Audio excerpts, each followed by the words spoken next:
Apa maksudnya Ahmad yang akan jadi CEO? Akulah yang menyelamatkan penginapan ini. Suara saya bergema di lobi yang baru direnovasi, memantul di dekorasi bergaya pegunungan modern yang telah saya sempurnakan selama berbulan-bulan. Aroma kopi tubruk segar bercampur dengan harum bunga melati yang saya letakkan di vas-vas kayu ukir, menciptakan suasana hangat yang khas rumah tangga Jawa. Saya ingat betapa saya bangun pagi-pagi buta setelah sholat subuh untuk memastikan semuanya sempurna, termasuk sajian sarapan halal yang saya tambahkan untuk tamu muslim. Ibu melambai tangan dengan acuh, rasanya seperti tamparan di wajah. Siti Aisyah, adikmu itu punya kemampuan kepemimpinan alami. Kamu terlalu detail-oriented, katanya, seolah menjelaskan pada anak kecil.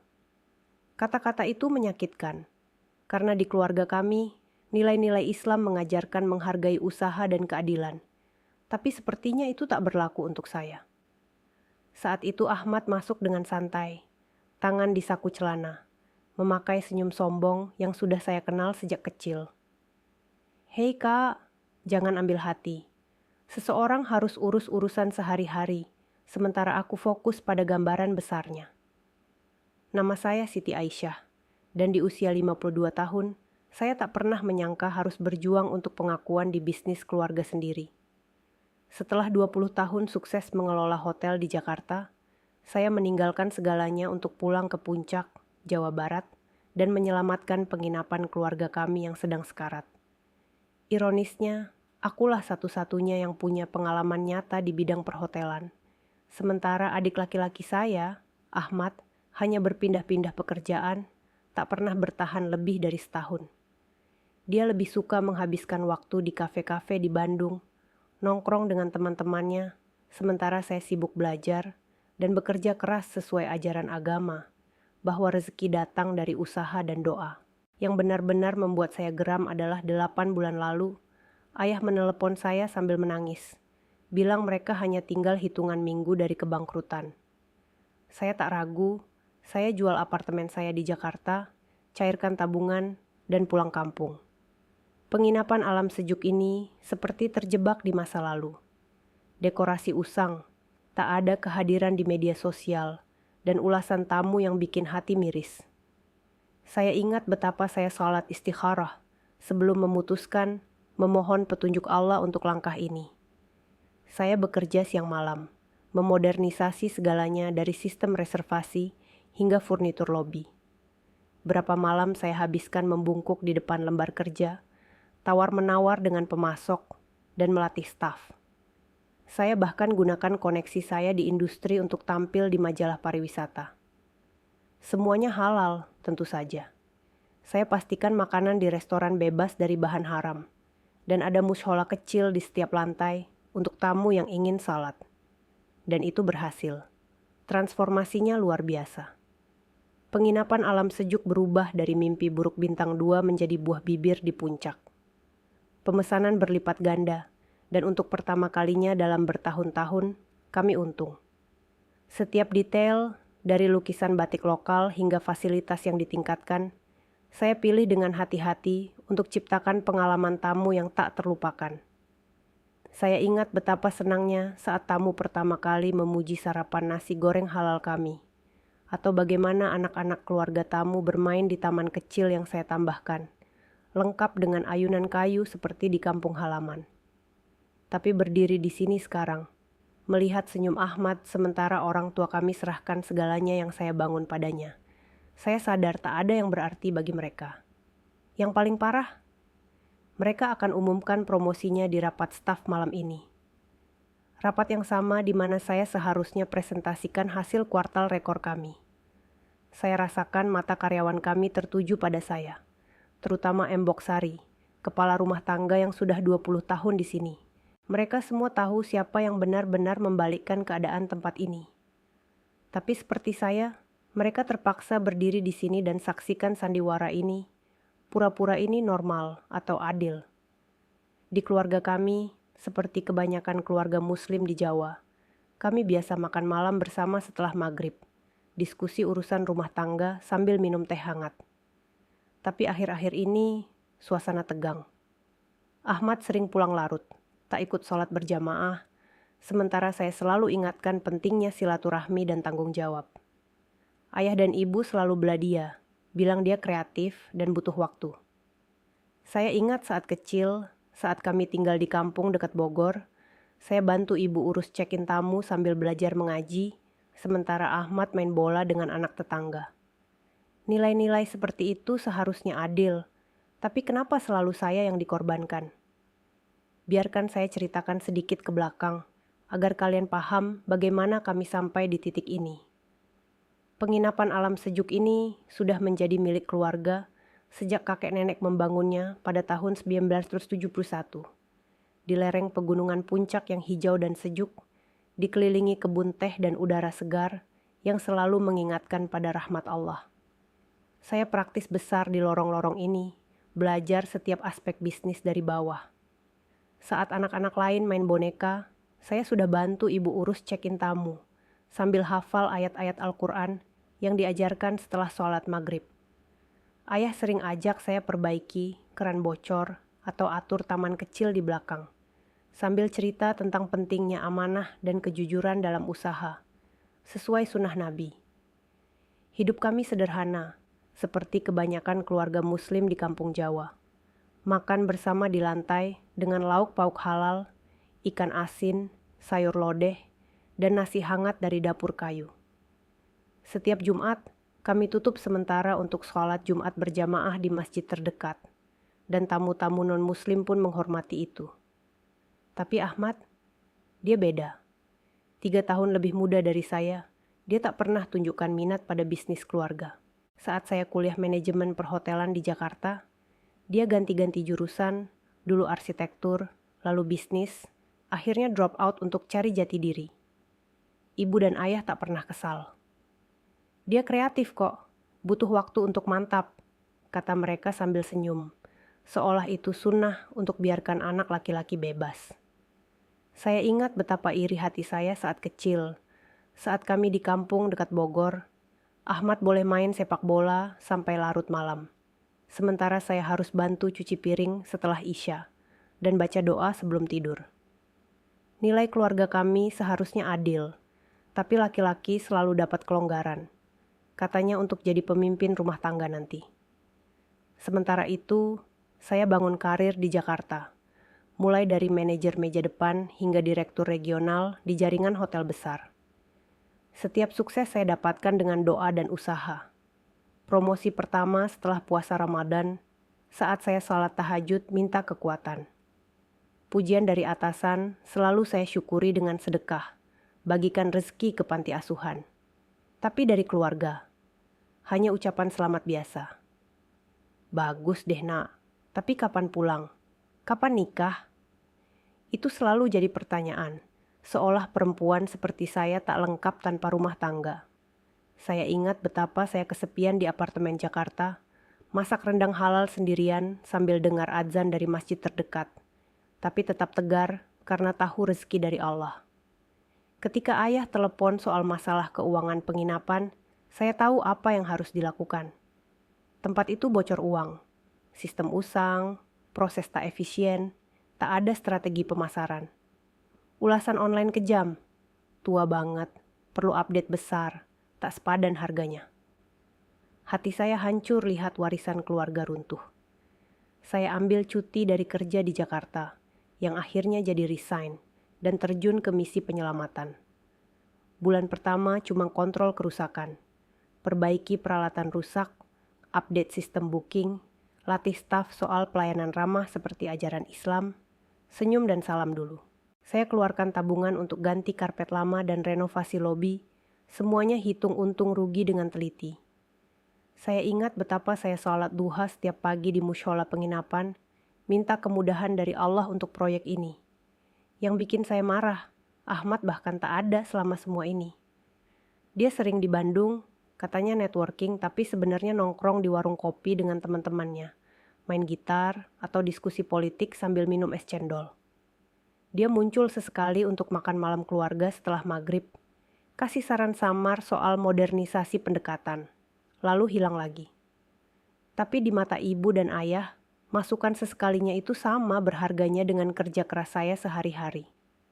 Saya ingat satu malam, saat hujan deras tropis mengguyur puncak, saya duduk sendirian di kamar, hitung anggaran sambil dengar suara azan Isya dari jauh, dan bertanya-tanya kenapa usaha saya tak dihargai. Di budaya kami, perempuan seharusnya sabar dan ridha, tapi hati ini rasanya tak adil. Saya terus bilang pada diri sendiri bahwa ini akan worth it. Begitu mereka lihat hasilnya, rating naik, pemesanan bertambah, ulasan positif, mereka pasti akui nilai saya.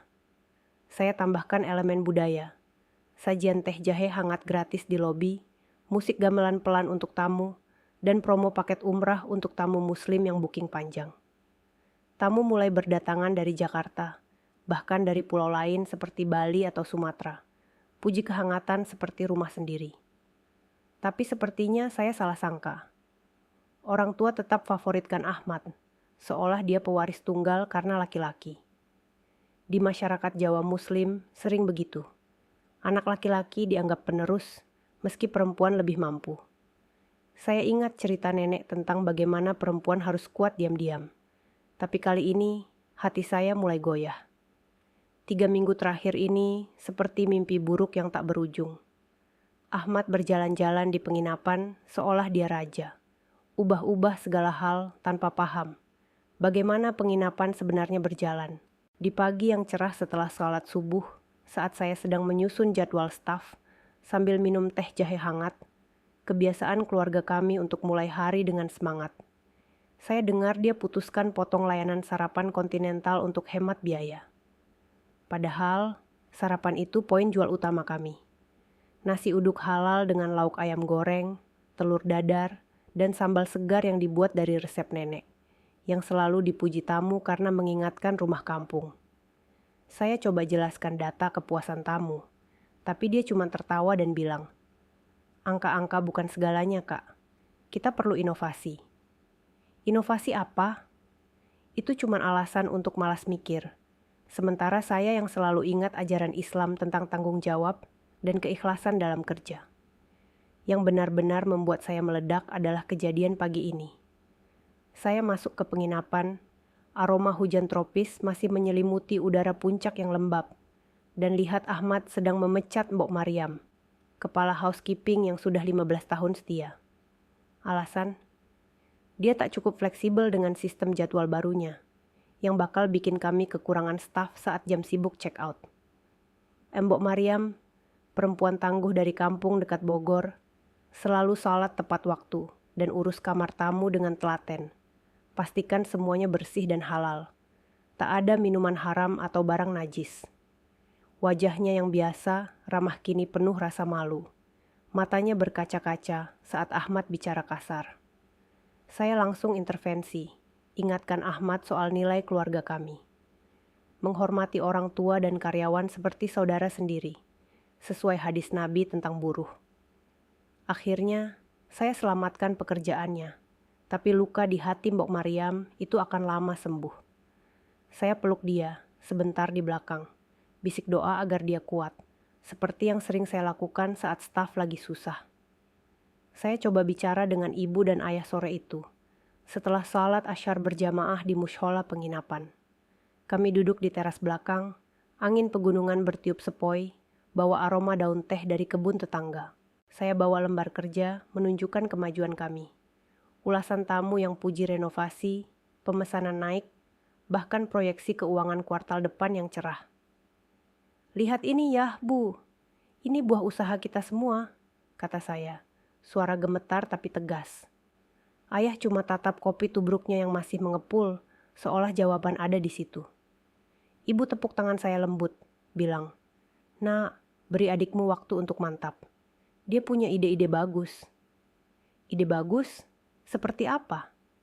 Ahmad cuma bikin kekacauan, sementara saya yang bangun semuanya dari nol. Di budaya kami, keluarga Muslim Jawa, orang tua seharusnya adil seperti ajaran Al-Quran tentang waris dan hak. Tapi kenapa selalu Ahmad yang dibela? Saya ingat saat kecil, saat lebaran Idul Fitri, Ahmad selalu dapat amplop lebih tebal, karena laki-laki butuh lebih untuk masa depan. sementara saya cuma disuruh sabar. Itu saat saya lihatnya, tanda dijual di penginapan Sungai Indah saat pulang mengemudi. Itu kompetitor utama kami bertahun-tahun, sebelum rusak parah musim lalu karena banjir tropis yang sering melanda puncak. Saya parkir di halamannya yang berlumpur, pikiran berpacu. Properti itu punya potensi besar. Pemandangan sungai lebih indah daripada penginapan kami, lebih dekat ke wisata air terjun, dan ruang spa lebih luas untuk tambah fasilitas pijat tradisional Jawa yang halal. Pasti butuh renovasi, tapi saya tahu persis apa yang harus dilakukan. Sama seperti yang saya lakukan di Alam Sejuk, tapi kali ini dengan sentuhan lebih. Tambah ruang salat kelompok dan menu makanan organik dari petani lokal. Saya duduk di mobil hampir 1 jam. Tatap tanda itu sambil ingat setiap kali orang tua abaikan saya demi Ahmad. Setiap prestasi diremehkan, setiap saran diragukan, setiap kontribusi dikecilkan. Sesuatu di dalam saya pecah, atau mungkin akhirnya pasang. Di tengah hujan gerimis yang mulai turun, seperti rahmat Allah yang membersihkan hati, saya telepon agen properti saya langsung dari situ. Pemiliknya antusias jual, dan berkat tabungan serta kredit bagus dari karir di Jakarta, saya bisa wujudkan. Saat pulang mengemudi, saya sudah jadwalkan kunjungan besok pagi. Untuk pertama kalinya dalam berbulan-bulan, saya merasa berenergi, bahkan excited. Saya tak perlu lagi saksikan Ahmad hancurkan segala yang saya bangun. Sebaliknya, saya akan bangun sesuatu baru, yang benar-benar milik saya. Biar mereka lihat apa yang mereka lepas saat pilih dia daripada saya. Di malam itu, setelah sholat Isya, saya sholat tahajud lagi. Minta petunjuk Allah untuk langkah besar ini, dan hati saya tenang seperti air sungai yang mengalir pelan. Beberapa bulan berikutnya, seperti angin puting beliung yang tak henti. Saya curahkan segalanya untuk ubah penginapan Sungai Indah, jadi sesuatu yang luar biasa. Setiap pagi setelah sholat subuh, saya mulai hari dengan doa dan rencana. Hubungi kontraktor dari Bandung untuk renovasi, redesain ruang dengan sentuhan budaya Jawa, seperti ukiran kayu dan batik motif pegunungan, dan bangun tim profesional perhotelan terbaik. Saya ingat betapa sibuknya. Negosiasi harga bahan bangunan di pasar tradisional Puncak, pastikan semuanya halal dan berkualitas. Tak ada cat berbahan haram atau furnitur impor yang tak ramah lingkungan. Di siang hari yang panas tropis, saat hujan deras mengguyur seperti rahmat Allah, saya awasi pekerja bangun mushola baru yang luas, lengkap dengan tempat wudhu dan karpet tebal untuk sholat berjamaah. Malamnya, setelah Isya, saya duduk di kamar sementara, hitung anggaran sambil minum wedang jahe hangat, resep ibu yang selalu tenangkan pikiran. Sementara Ahmad sibuk adakan pesta di penginapan Alam Sejuk, katanya untuk networking, tapi sebenarnya cuma arisan teman-temannya dengan musik dangdut dan makanan ringan yang tak jelas halalnya. Saya fokus bangun fondasi kuat. Saya rekrut staf dari Jakarta dan Bogor, banyak yang muslim taat seperti saya, yang paham pentingnya pelayanan ikhlas dan ramah tamah. Kami tambah fasilitas seperti ruang makan halal dengan menu masakan Sunda, pepes ikan, sate ayam, dan sayur asam segar dari kebun lokal, plus promo paket wisata religi ke masjid-masjid bersejarah di sekitar Puncak. Saya namai penginapan baru ini Harmoni Puncak. Mungkin agak langsung ya, tapi saya ingin semua tahu bahwa ini tujuannya. Harmoni antara alam, budaya, dan nilai Islam. Seperti ajaran tentang keseimbangan hidup. Kabar cepat tersebar di kampung-kampung sekitar Puncak. Beberapa orang bilang saya dendam karena saingi keluarga sendiri. Bisik-bisik di warung kopi setelah sholat Jumat. Katanya perempuan seperti saya seharusnya sabar. Dan rida saja, jangan bikin retak silaturahmi. Tapi yang lain, terutama mantan karyawan dari Alam Sejuk, diam-diam dukung saya. Mereka kirim pesan WhatsApp dengan doa dan ucapan semangat. Bilang akhirnya ada tempat kerja yang hargai usaha mereka. Di masyarakat Jawa Muslim seperti kami, keluarga itu suci. Tapi saya ingat ayat Al-Quran tentang keadilan. Allah tak suka orang yang zalim, bahkan ke anak sendiri. Ibu dan ayah coba buat saya merasa bersalah dulu-dulu. Kok kamu gini sama adikmu, sama kami? Tanya ibu di makan malam keluarga yang semakin jarang. Setelah maghrib dengan lauk ikan bakar dan lalapan segar dari kebun belakang. Saya cuma senyum dan ganti topik, bicara cuaca atau panen teh di perbukitan. Karena hati saya sudah mantap. Ini bukan dendam, tapi hak saya untuk maju. Sementara itu, salah urus Ahmad mulai terasa di alam sejuk. Ulasan tamu turun drastis. Keluhan soal pelayanan tak konsisten. Masalah perawatan seperti atap bocor saat musim hujan tropis. Bahkan kebersihan yang amburadul. Kamar tak dibersihkan tepat waktu. Padahal di budaya kami, kebersihan itu separuh iman. 3 staf lama mundur dalam bulan pertama kepemimpinannya. Saya dengar dari tetangga di masjid, mereka capek dengan jadwal kaos dan tak dihargai. Mereka potong harga kamar drastis cuma untuk jaga okupansi. Sementara tamu pindah ke tempat lain yang lebih nyaman.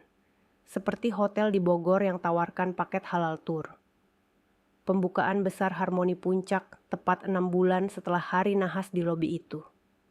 Saya tak akan lupa wajah keluarga saat mereka masuk. Senyum ibu yang kaku, sembunyikan keterkejutan melihat tamu membludak. Dari Jakarta, Bandung, bahkan turis lokal dari pulau Jawa lain yang datang untuk nikmati udara sejuk pegunungan. Mata ayah melebar lihat keramaian. Lobi penuh dengan aroma kopi gayo halal dan musik angklung pelan. Staf dalam seragam batik menyambut dengan salam hangat. Ahmad sembunyikan marahnya, tapi matanya menyala seperti api. Koran lokal ada di sana, ambil foto dan wawancara tamu soal destinasi mewah baru di puncak, yang gabungkan kemewahan dengan nilai islami seperti ruang meditasi untuk zikir. Kamu mau hancurkan kami ya? Desis Ahmad saat pojokan saya di bar minuman non-alkohol, yang sajikan jus segar dari buah tropis lokal. Ini serangan langsung ke keluarga. Saya cuma senyum dan jawab, enggak Matt, ini aku sukses meski tanpa keluarga. Di luar, hujan gerimis mulai turun lagi, seperti berkah yang basahi tanah subur puncak, dan hati saya tenang tahu bahwa ini baru permulaan. Tamu puji segalanya. Dari dekorasi ramah lingkungan hingga sajian iftar gratis, selama Ramadan mendatang, semuanya sesuai visi saya. Saya ingat sholat duhur berjamaah dengan tim baru saat itu, syukuri rezeki ini, dan rasakan kedamaian yang lama hilang. Perbedaan antara dua penginapan tak bisa lebih jelas lagi. Sementara alam sejuk berjuang dengan perawatan dasar, atap bocor saat hujan deras tropis mengguyur puncak, membuat tamu mengeluh karena air menetes ke kamar, dan staf yang kelelahan karena jadwal tak manusiawi. Harmoni Puncak membuat gebrakan dengan inisiatif ramah lingkungan dan fasilitas mewah. Setiap detail yang saya impikan untuk terapkan di penginapan keluarga, tapi ditolak, kini jadi kenyataan di sini. Dari menu restoran dengan bahan lokal halal seperti daging sapi organik dari peternak Bogor, disajikan dalam bentuk gulai atau rendang yang harum rempah, hingga fasilitas spa dengan pijat tradisional Jawa menggunakan minyak kayu putih alami. Semuanya sesuai prinsip Islam tentang menjaga tubuh sebagai amanah Allah. Tamu sering puji bagaimana setelah sholat zuhur, mereka bisa rileks di sauna yang terpisah laki-laki perempuan, menghormati aurat dan privasi, tapi sukses membawa tantangan sendiri.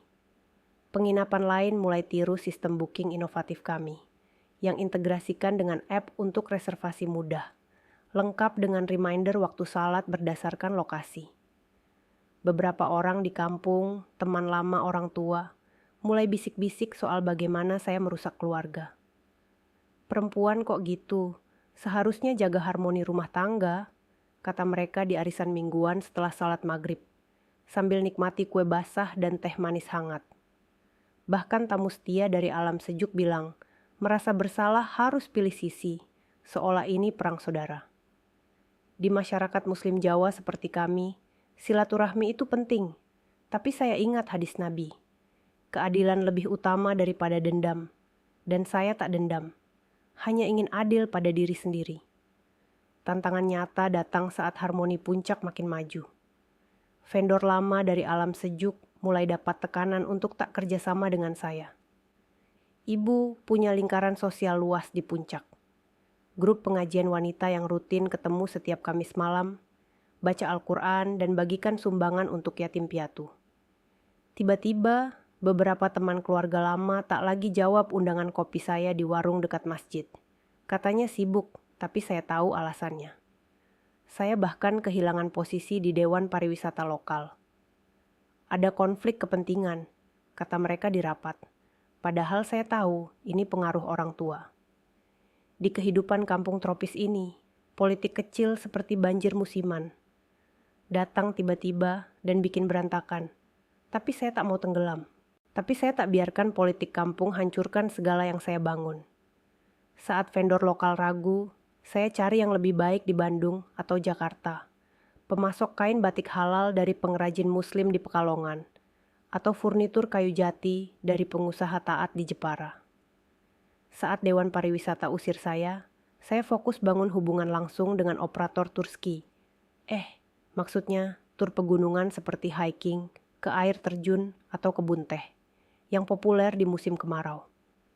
Setiap hambatan justru dorong saya lebih inovatif, lebih teguh. Saya ingat betapa setelah sholat Jumat, saya duduk di mushola Harmoni Puncak, baca doa perlindungan dari hasad dan iri hati, lalu lanjut kerja dengan semangat baru. Tim saya banyak yang mantan staf Alam Sejuk, jadi seperti keluarga baru. Kami makan siang bersama setelah zuhur, lauk pauk halal dari dapur komunal, diskusi ide sambil tertawa, seperti arisan kecil yang penuh berkah. Lalu datang ujian terbesar. Ibu dan ayah muncul di kantor saya satu pagi. Wajah cemas seperti saat banjir tahun lalu yang hampir hanyutkan kampung. Udara Puncak yang sejuk bercampur aroma kopi tubruk yang saya sajikan untuk mereka. Tapi suasana tegang. Bang ancam tarik pinjaman Alam Sejuk. Salah urus Ahmad akhirnya kejar mereka. Mereka ingin saya kembali, tentu bukan sebagai CEO, tapi bantu Ahmad belajar. Kita keluarga, nak, pinta ibu, suara gemetar sambil pegang tasbihnya yang selalu dia bawa. Kamu tak bisa biarkan penginapan gagal. Saya tatap mereka berdua duduk di depan meja yang saya bangun sendiri. Di kantor dengan jendela besar menghadap sungai yang mengalir pelan dan rasakan ketenangan aneh. Saya sudah tawarkan bantuan 8 bulan lalu, jawab saya. Kalian pilih Ahmad, sekarang harus tanggung pilihan itu. Ayah coba pendekatan lain. Pikirkan warisan kakekmu, nak, katanya pelan, sambil tatap foto keluarga di dinding. Penginapan ini sudah turun-temurun. Dan saya coba jaga warisan itu, balas saya tegas. Kalian yang serahkan ke orang yang anggap itu mainan pribadi. Setelah itu, bisik-bisik di kampung makin jahat.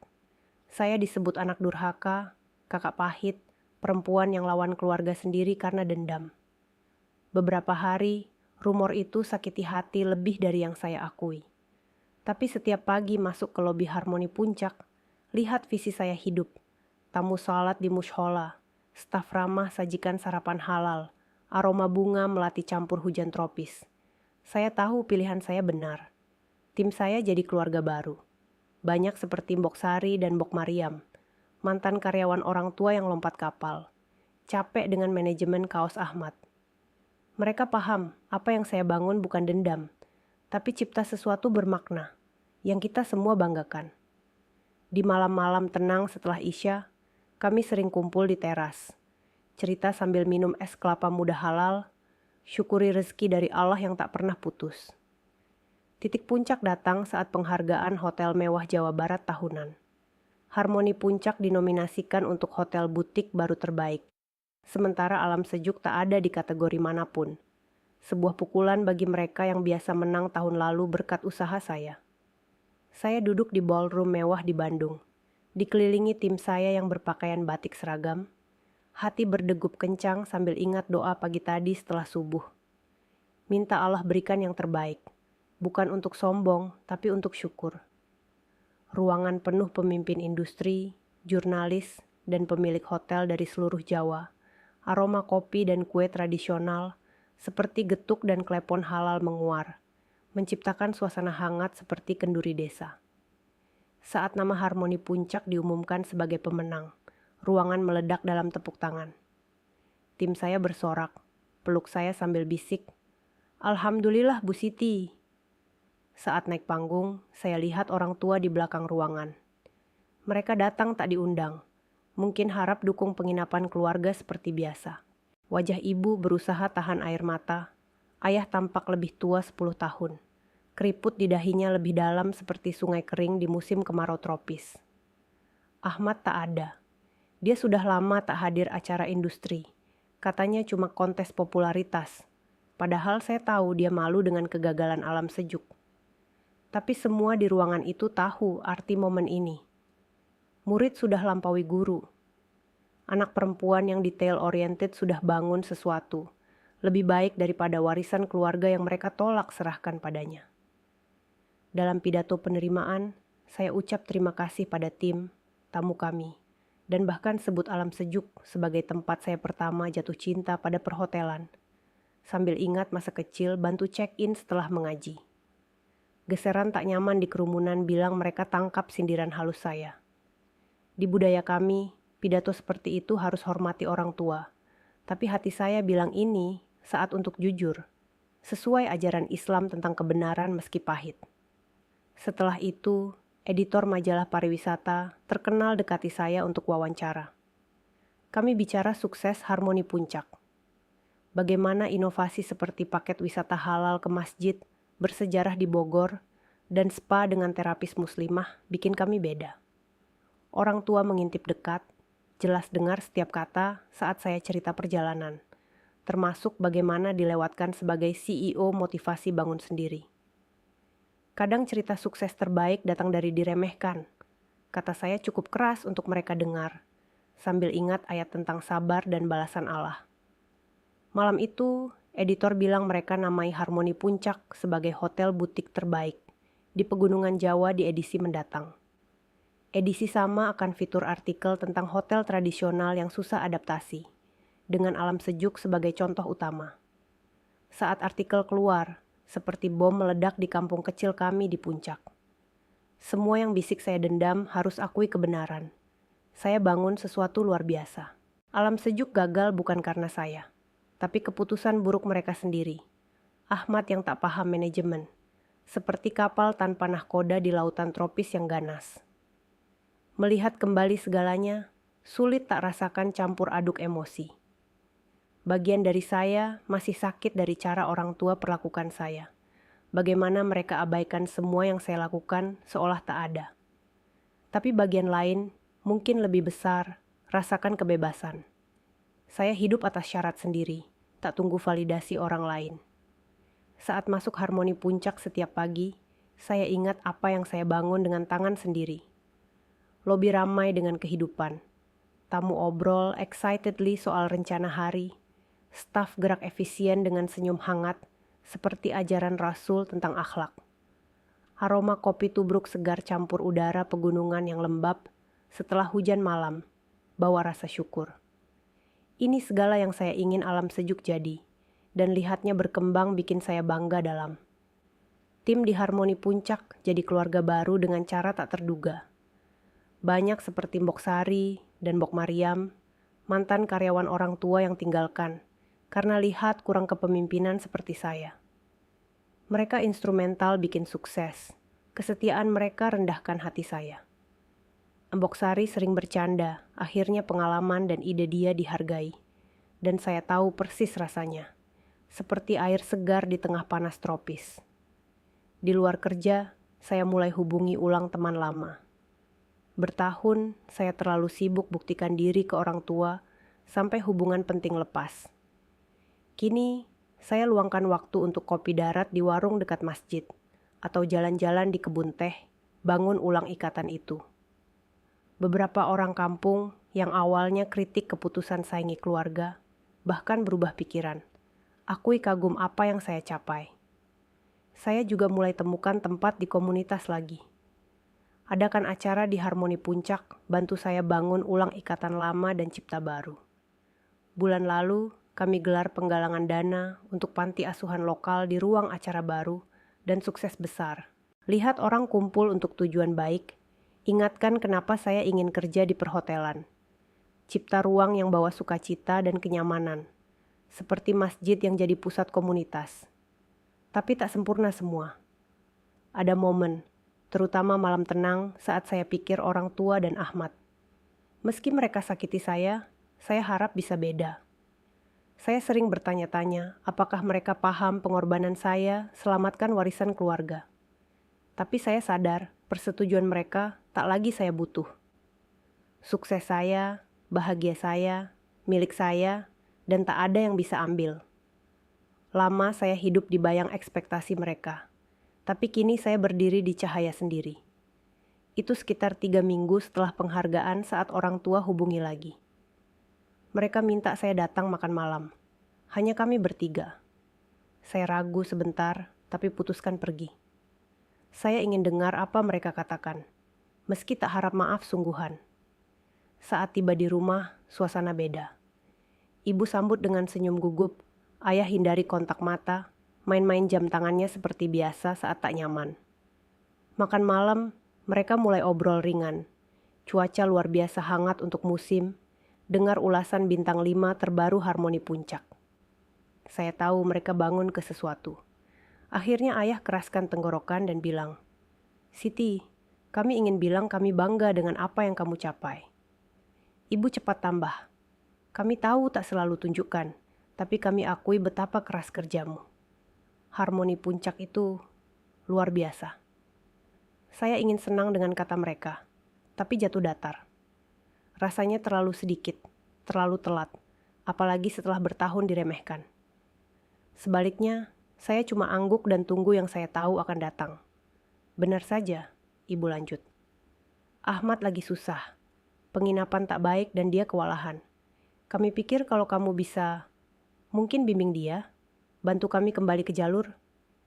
Sebentar saya tak bilang apa-apa. Saya biarkan kata mereka menggantung sambil tatap keduanya. Benar-benar tatap.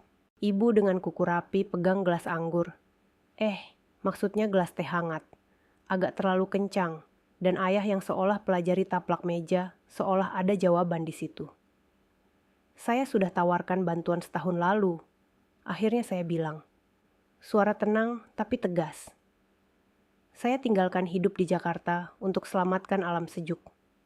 Kalian pilih pasang Ahmad di pimpinan. Tahu dia tak siap. Tahu saya punya pengalaman bikin sukses. Kalian tak mau kepemimpinan saya dulu. Dan sekarang hal runtuh kalian minta saya turun tangan. Maaf, tapi saya tak bisa lakukan itu. Ibu buka mulut untuk debat, tapi saya angkat tangan hentikan. Saya beri saran kalau mau. Saya bisa rekomendasikan strategi, pemasok, bahkan program pelatihan staf. Tapi saya tak kembali perbaiki apa yang Ahmad rusak. Itu bukan tanggung jawab saya lagi. Mereka tak tahu bilang apa. Ayah akhirnya gumam paham posisi saya, tapi kekecewaan di wajahnya jelas. Ibu tampak ingin debat lebih, tapi sekali ini dia tak desak. Pulang mengemudi malam itu, saya rasakan lebih ringan daripada bertahun. Tetapkan batas itu tak mudah, tapi perlu. Saya tak lagi tekuk lutut bikin orang tua senang atau bersihkan kekacauan Ahmad. Saya pilih diri sendiri, bahagia saya, dan masa depan saya. Beberapa minggu berikutnya, saya perhatikan perubahan dalam cara saya bersikap. Bilang tidak ke orang tua, beri saya kepercayaan diri untuk tegakkan batas di area hidup lain juga. Saya berhenti jelaskan keputusan berlebihan ke orang, entah soal kerja atau pilihan pribadi. Saya jadi lebih nyaman lepas hubungan yang tak lagi bermanfaat. Fokus pada yang bawa sukacita dan dukungan. Di Harmoni Puncak, kami capai tonggak baru. Tingkat hunian kami tertinggi di wilayah, dan mulai terima pertanyaan dari pemilik hotel butik, lain minta saran konsultasi. Dari Jakarta hingga Yogyakarta, mereka ingin tiru model kami yang gabungkan kemewahan dengan nilai halal dan ramah lingkungan.